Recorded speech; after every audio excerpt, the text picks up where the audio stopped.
problem di batch sebelum-sebelumnya juga.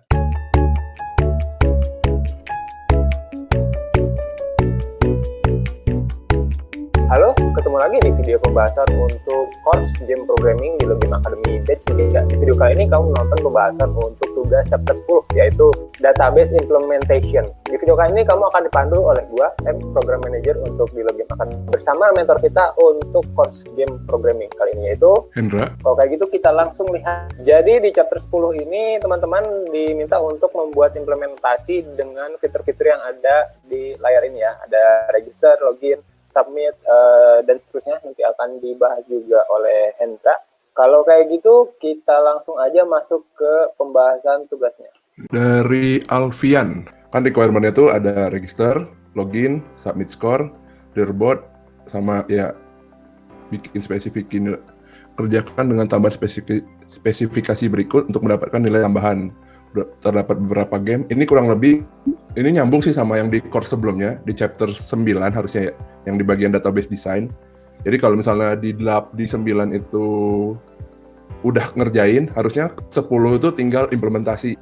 Jadi harusnya yang 10 itu mungkin lebih banyaknya malah ke bagian untuk front end-nya dan segala macamnya di bagian PHP. Dan itu pun harusnya udah dijelasin di chapter 10 juga sebelum assignment ini dikasih. Nah, jadi kita paling ngecek dulu aja deh satu-satu. Ini langsung kelihatan. Yang pertama tuh fitur register. Kurang lebih register harusnya udah ada di course-nya juga. Jadi kalau yang ini udah sebelumnya udah dites sih. Misalnya coba ya.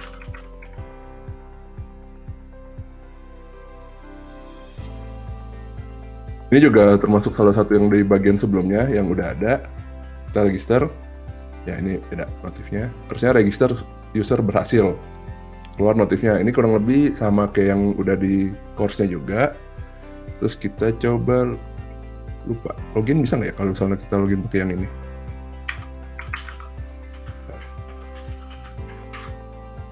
Bisa. Jadi sebenarnya kalau teman-teman udah ngikutin yang dari course 10, visualnya kurang lebih dari yang di tutorial sama kurang lebih sama lah sama yang ditampilin yang di sekarang, sama yang dikerjain sama Alfian. Jadi ini untuk display home cuma untuk profile doang. Di statistik tunjukin ini. Nah ini leaderboard, kita bisa lihat ada game apa aja. Tampilin leaderboard, admin, skor 9.900. Kurang lebih fiturnya ya sama sih sama yang dibikin sebelumnya.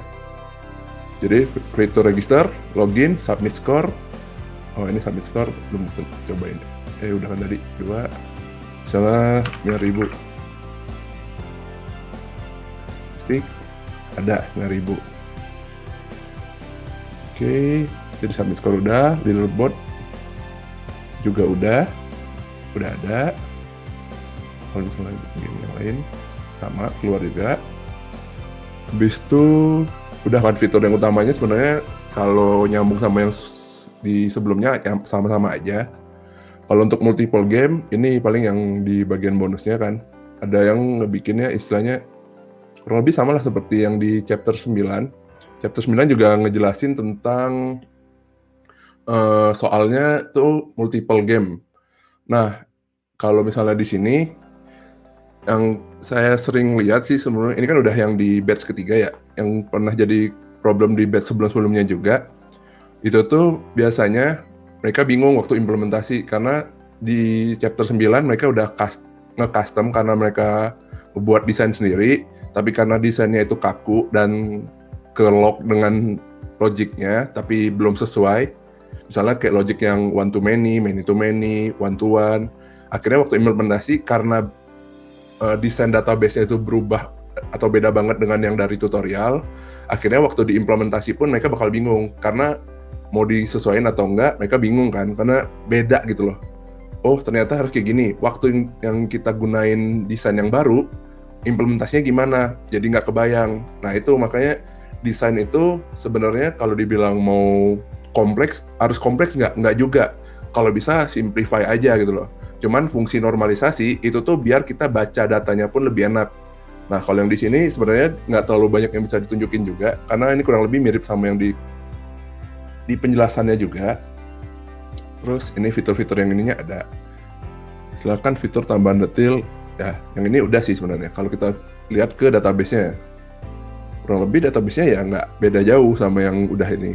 Cuman kalau misalnya dari yang saya setelah ngecek yang di chapter 9, kan tugas-tugasnya udah dicekin. Ini juga relate, makanya relate ke 10. Kenapa?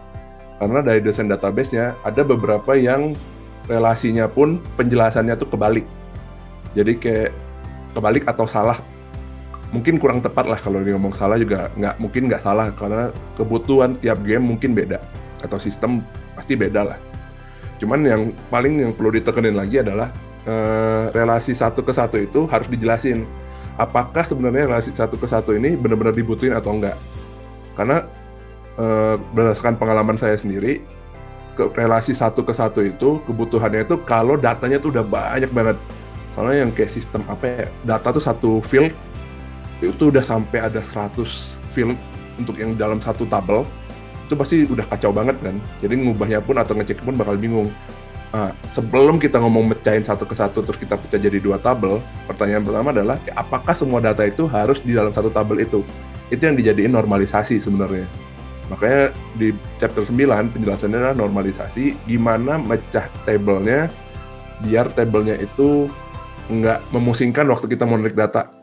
Even itu untuk query ataupun untuk ngebaca langsung per table misalnya game level.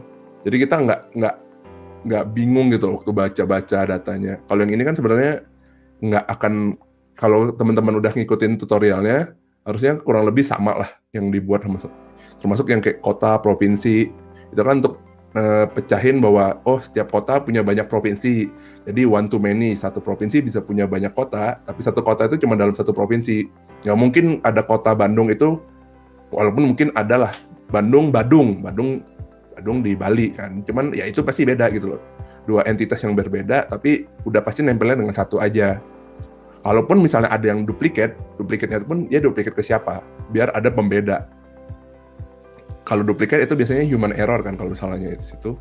Nah, cuman kalau misalnya kita bahas di tugas yang ini, kurang lebih yang dikerjain sesuai sama yang diminta dari assignment-nya. Mungkin yang pembeda itu adalah dia game levelnya nggak kelihatan sih penggunaan game level itu ada di mana. Karena di sini nih game level tuh ada di sini. Ini tuh nggak didefinisiin lebih jelas. Kenapa? Harusnya biasanya kalau misalnya tiap game ada per multi level tuh ada purpose-nya, tiap level tuh apa.